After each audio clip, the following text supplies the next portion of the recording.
The views expressed are not those of local community broadcasting, WYML LP, or its management, volunteers, or underwriters. Greetings and welcome to the Personal Safety Show. This is Marcus Melnick, your host from Firearm Mentor.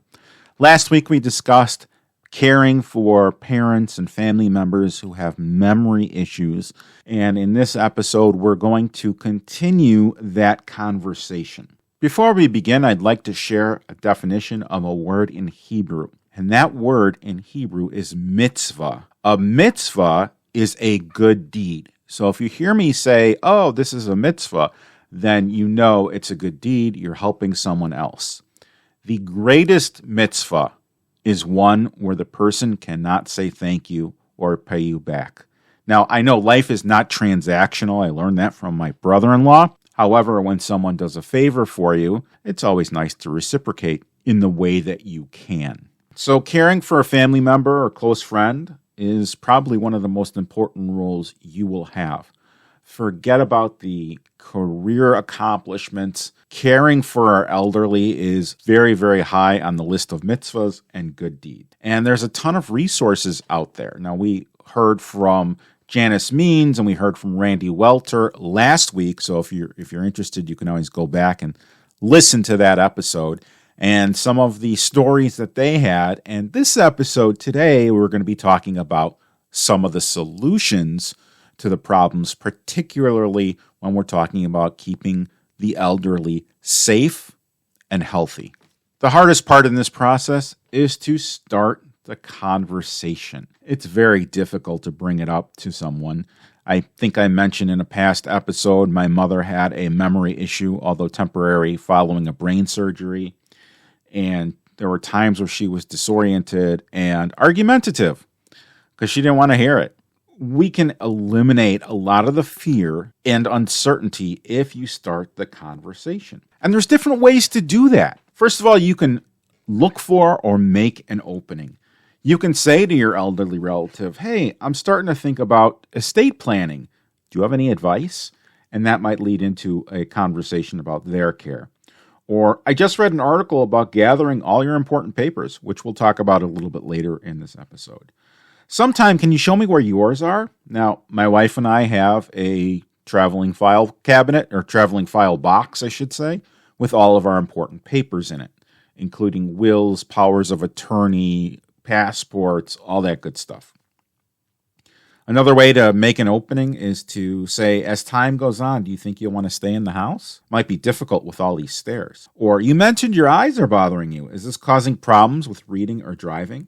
And the whole idea is don't anticipate what they're going to say, because they might say something that you don't expect, and you don't want to plant a seed and give them an idea of how to respond. For example, you don't want to stay in the house, do you? Which is a way to control the situation, and you don't want to do that in this case. You want to ask open-ended questions. Before you do this, you're going to have to figure out in your family who is the best person to start the conversation, probably to discuss your own feelings and thoughts with other family members on the situation, and think about what the aging person's goals are and what your goals are as a family. Is your goal to get rid of the elderly person? I would say that's not a mitzvah. I mean, transfer them to someone who will care for them. Now, that might be the only case because there might be skilled nursing, as we'll find out in the second half of the episode when we talk to Eric Klein of Care Patrol. But there's a lot of things that you can do to kind of there's a lot of things that you can do to start the conversation. And one of the things you're going to want to do after you've encountered that is to review finances, and you might get resistance. The person might say, I just don't want to talk about it. Some people are private by nature. I know if I say something negative or bad, or to my wife, hey, honey, we got to do the wills, or we have to update the wills, she'll say to me, and this is a cultural thing, she'll say poo, poo, poo. Like that's going to put the bad luck off of us. So if the first conversation doesn't go well, you can try again. You can start small, discussing just one aspect and build upon it. One of the important things that you are going to want to do is to form a team. When my father was in hospice, the team was my mother, my sister, and myself, and I believe his last week or two of life, we actually had an overnight aide help him in and out of bed to go to the bathroom and that type of thing. But your team does not need to live nearby. There are a lot of remote adult children who can help. And I'll give you an example. Somebody who doesn't live near their parent, they can organize a meal train where they can set up a calendar, especially if they're technical, in, say, Google Calendar, and create Monday, I'm going to send a gift card for dinner. Tuesday, someone else is going to make something and bring it over to mom. Thursday, mom's going to order her own dinner. Friday is pizza night. Tuesday's taco night. I'm making things up as I go along, but there's a schedule that a non-local team member or non-local family member can do. Also, they can organize bill paying. A lot of times when people with memory care issues age, they may forget to pay a bill, mortgage, electricity. And you can have someone who's not local handle that process for them. They just need access to the bank accounts and a copy of the bills. Sometimes it's very hard to ask for help, but this might be one of those times where you do ask for help. Also, we're going to want to find support, not only for the elderly member of the family, but for ourselves. There's a variety of support services available to people age 60 and over and their caregivers throughout the U.S. and your local area agency on aging, or perhaps Eric Klein can help you. I know that there's a website for an elder care locator called www.eldercare.gov. And this will give you some local resources. It's also important to consult a professional. Look, I don't know how to navigate. I am not an expert to navigating the senior living lifestyle. I don't know. As I age, maybe I'll get a little bit more knowledge on it. But at 50 years old, I have no idea, at least on an emotional level. I can know intellectually how difficult things are, but without experiencing them, I just don't know. So you would want to consult a professional. If your employer has an employee assistance program, that they can help you connect to professionals and services in your community. And you can also find it through the Elder Care Locator, which is eldercare.gov. That's the website. Next, just like I mentioned, we had an overnight aide. You can hire help. However, be very, very cautious on hiring help. It's one thing if, hey, your neighbor comes over, you know your neighbor, or there's a cousin or somebody who you know. But when you're inviting a stranger into your home, it can be difficult. You're going to have to ask questions on what is the depth of the background check that the agency has employed. Are you hiring a person, an individual that you saw on Craigslist? Ooh, that might be not the best idea. I had a client and her mom had a caregiver for their stepfather, and ultimately he passed away, unfortunately, from brain bleed. But there was some heirloomy type jewelry that was missing, and part of that was there wasn't a background check. I don't know what happened with the case, but we don't want to have any abuse. And I don't necessarily mean sexual abuse, although that does happen. I mean physical abuse, emotional abuse, and taking advantage of somebody financially. The main goal is to keep your loved one as independent as possible. Caring for yourself is very, very important. If you need counseling, if you need anti-anxiety medication, if you just need to get away, do it. Do what works for you. We talked to Randy Welter last week, and she got her frustrations out by weeding the garden and stomping around the neighborhood. For her, high pressure, physical pressure is calming. And there's a technique with autistic people that high pressure is calming to them. And I know Temple Grandin, she was an autistic person who got a PhD. She came up with an invention that was actually for cows. The cows would go in and they would be in some device that would put some pressure on their sides when they were being milked or they were being moved, and it would calm them. And Temple Grandin realized, wow, this works for people who are autism spectrum. And she redesigned it for human beings, and it was very, very successful. But the point is, care for yourself. Do what makes you happy. Does going on a walk make you happy? Do it. Does exercise make you happy? Doesn't make me happy. But but do it. If it just is going for a walk in the woods, you like nature, you want to do a bonfire in your backyard in your fire pit, and that relaxes you. Or you're like my wife and you watch Lifetime Movie Channel. I make several jokes there that are not appropriate for the radio, but that's how she relaxes. She does that and she drinks coffee. That is her relaxation. My relaxation is a little different. I like to be alone. I like to be alone with my thoughts. I like to sit around a bonfire. I love to swim. One of my favorite things in swimming is going underwater, holding my breath, obviously, because I can't breathe underwater, but going underwater and hearing nothing. I love silence. That's me. That's how I get calm. Another technique where I get calm is I'll take a nap. If I'm all wound up and I'm done emotionally, I'll go and I'll lay down, and that usually refreshes my emotional well-being. So find what works for you. People who are advocates for you and for the elderly are going to have a very good understanding on the financial impact of your family.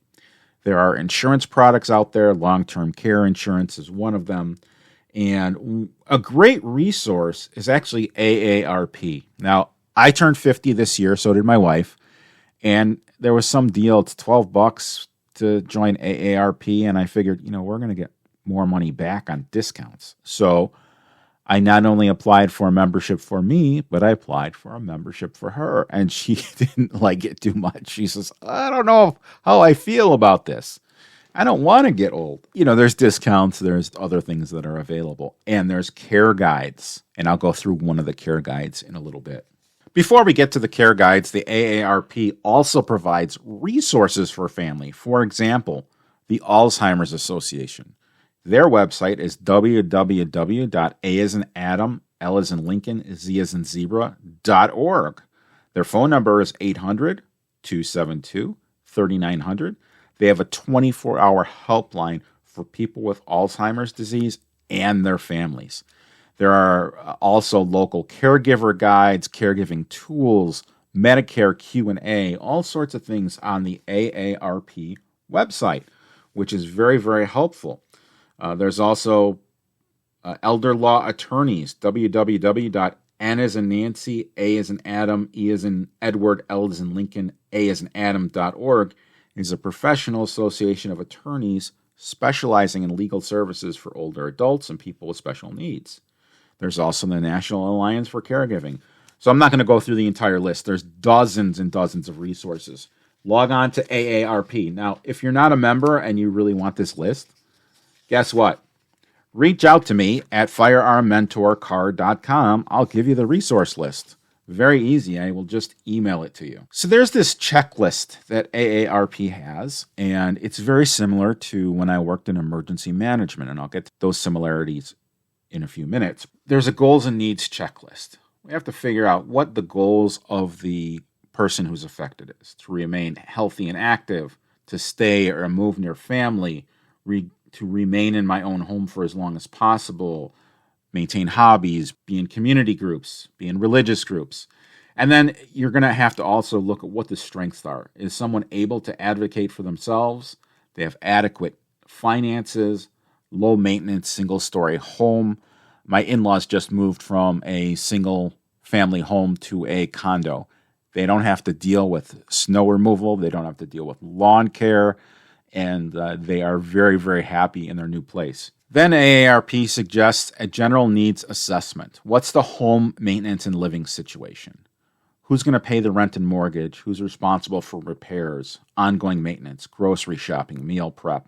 And now there are services that you can have groceries delivered, which is fantastic. We didn't quite do that during the pandemic, but we would place an order at the grocery store, various grocery stores, and we would go and do curbside pickup. And that way we didn't have to interact with other people. Also, what are the transportation needs? Are there appointments that people need to get to? Now, I ran into recently an old teacher of mine who doesn't drive anymore. And I was at my doctor's office. I was exiting. She was coming in. My mom taught with her, and our families were very close. And she was Aunt Joyce to me. Not biological aunt, but she was my aunt.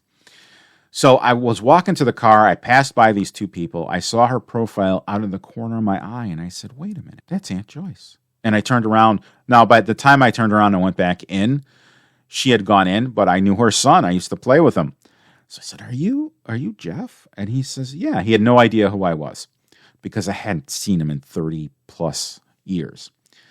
And the point is, he is her chauffeur. He is her transportation. She does not drive anymore. So he is the one who has to take her to the appointments or coordinate rides or locate transportation services. Personal care at home is also important. Does the person need help with daily grooming and dressing? Do they need a ride to the hairstylist, the manicure place, the pedicure place? It's very important to make them feel pretty. My mom was the last couple weeks in her life, she was in a nursing home. And my brother-in-law's father was a barber, hairdresser, or whatever you want to call him. I'll never forget his kindness. Here she is. She's in the nursing home. He came with his equipment, and he did her hair for her. That was phenomenal. That was a great, great mitzvah. Actually, I have a tear in my eye right now. But that was a great mitzvah that I will never forget his kindness. And that's how I operate. If you are kind to a family member of mine, oh man, I am loyal to you forever. I never forget the kindness that people showed my parents or the kindness that my children are shown. Then there's a whole thing about healthcare. Typically, somebody will need to go with a patient who has memory care issues because there are cognitive problems. They may not remember, they may not comprehend some of the things that the doctor is telling them. They're going to want a family member to take notes and report back to the family. They also may need some help with submitting medical bills, insurance bills, medication management. Communication is also important. Call your parent every day. My ex-wife made me do that when my mother was alive, and I'm very grateful for that. I've really learned from her. And I would talk to my mom every day, and my mom sometimes can be very, very positive, always had a smile on her face, but she could also be very negative. Socialization is important. We don't want the person with memory issues to be a hermit. We want to get them out, have them play cards, have them walk in the neighborhood, interact with the neighbors, go out to dinner, do normal activities. Just because the memory is affected does not mean their personality is affected, does not mean their desires are affected. It's just they can't remember certain things. And then what are adaptive devices? In the house, for example, I built a 4-inch stair because I have people visiting the house who use a cane and a walker, and the stairs are 8 inches tall, and this made it a little bit easier for them. I also can recommend a gentleman with a company called Rent-A-Son. My in-laws hired him, and he put up grab bars in the bathroom, and he did it. He's a handyman. He did a bunch of other things. His name's Michael Geese. If you need his information, I'm happy to share it. I may have him on a future show as well. One of the great pieces of technology that you can have is the emergency button, the lanyard. The old joke about help, I've fallen and I can't get up. Yeah, it became kind of a viral joke before the internet, but it's a great, great tool for someone who actually lives alone or will be alone for a certain amount of time. For example, they have one caregiver has to leave, one caregiver is half an hour late. Well, at least they got the emergency button. It's also important to coordinate with the fire department. Fire department should have access to your house. You can have a Knox box outside of your house. A Knox box is a specialized box. It's on commercial facilities. I got one for my ex-father-in-law from his fire department just because I had the relationship. And it's mounted on the outside. And the fire department has a specialized key to access the Knox box, which will open and then provide a key to the home. So if there is an elderly person who falls, then they can gain entry without breaking down doors or windows, etc. When I worked for the Glencoe Public Safety Department, we had a program, and at the time I think 4 or 5 people were part of it. They were living alone, no memory issues, but they were living alone, and they would call in by 10 a.m. every morning, and if they didn't call in, we would send a public safety officer over to their house. I've been on these calls, and the couple calls that I was on, because most people, they live alone, they're lonely, they want to talk to someone. So they'll go and they'll talk to the police dispatcher. And the one that I remembered vividly, the person wasn't home. They went out to breakfast. They forgot to call in. The car wasn't there. They were perfectly fine. It was not a big deal. But that's all part of community policing, which we'll have an episode on in the future. There is also a personal identification checklist. This is where you keep all of your papers together, including social security card, birth certificate, marriage certificate. If the spouse is deceased, a death certificate, divorce papers, military records, on and on and on. I have that list for you. Again, my contact information is at firearmmentor.com. Or, very similar, you can go to the AARP website and look for the checklist.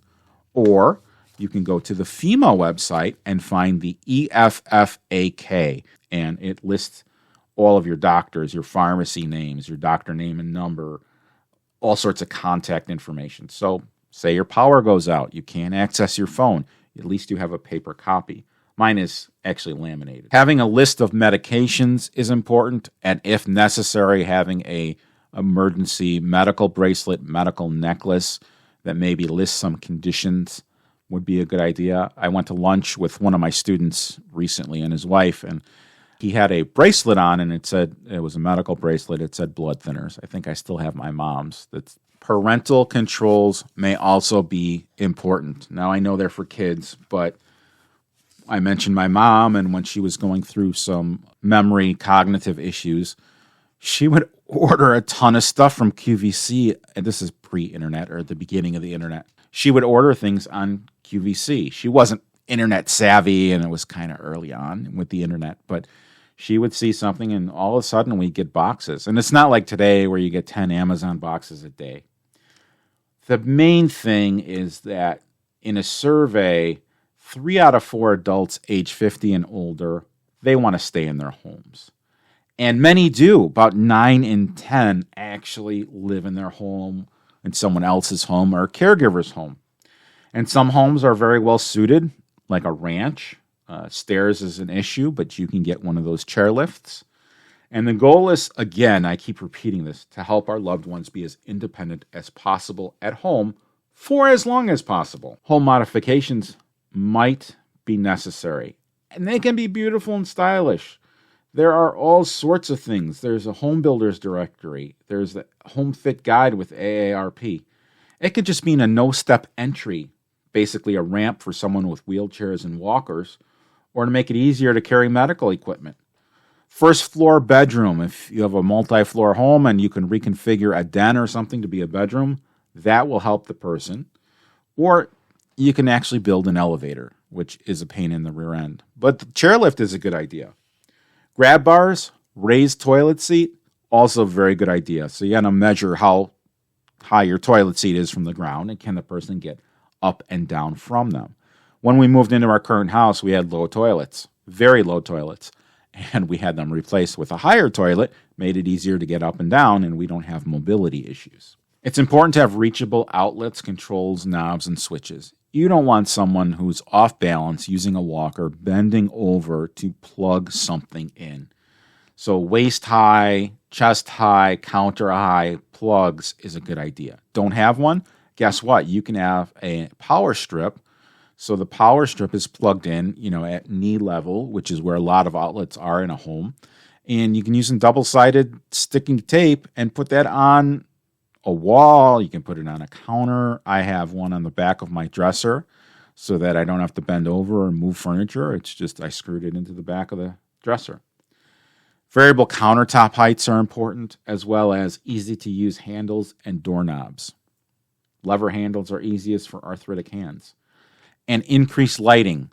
Dim areas produce falls. We have a friend of the family, and her mom had a stroke. And I was a little kid, but one of the coolest things she had, at least to me, was a lamp. You would touch the lamp, and it was one of those that have 3 illumination levels. You touch it once, it would turn on. You touch it again, and that's how she turned on the lights. Safety is a top priority. 1 in 4 Americans over the age of 65 fall, and it could be just a simple adjustment. Take the wheels off a chair. this didn't have to do with elderly, but my mom's chairs in her kitchen, if they were kind of like a cross at the bottom or a T, 4 arms with wheels, and if it was in the right place, the whole chair would tip over. They stunk. I hated those chairs. You can imagine I fell over more than once. For those who are wanderers, it's very important to install alarms. It's very easy to place. There's floor mats that you can get. When someone steps on a floor mat, ding, put them in front of your door. You put them next to the bed where the person gets out. There's chair seat alarms. There's even simple door alarms you can get at a hardware store where the door opens and it dings. Also, shower safety is important. I talked about grab bars. I didn't mention this, but a shower chair is also important. One important safety tip that sometimes is overlooked is, as adults, some of us are interested in firearms, and we have firearms, we collect firearms. But then when there's a memory care issue, wow, those firearms should not be in the possession of somebody who has memory care issues. And I'll give you an example. My wife's grandmother had dementia. Now, this is way before dementia was as common as it is today. They suspect she had dementia. And she always thought that the dog was a monster, and she would hit the dog with her purse. Get away, get away, get away, you're a monster. She didn't have the cognitive ability to understand that this was actually a pet. It was an animal. So God forbid that she would have a gun and someone come to the door and she misperceives them as a threat and uses the firearm. That's a horrible thing. Also, we don't want self-inflicted issues. Someone with a memory care issue could be going in the garage to clean a gun, and because they have a memory issue, they do not unload it, and then all of a sudden the firearm discharges into themselves, into another person, into property. So we want to make sure that firearms are out of the hands of people who have significant memory care issues. This is similar to why we don't want children to access our guns, because they don't have enough cognitive development to restrain themselves, to understand what's going on. So we just want to keep everybody safe. So that's very high level. Stay tuned, and we will be back with Eric Klein from Care Patrol, who provides no-cost resources to people who have family members with memory issues. He is a fantastic resource. He's coming up next. The views expressed are not those of local community broadcasting, WYML LP, or its management, volunteers, or underwriters.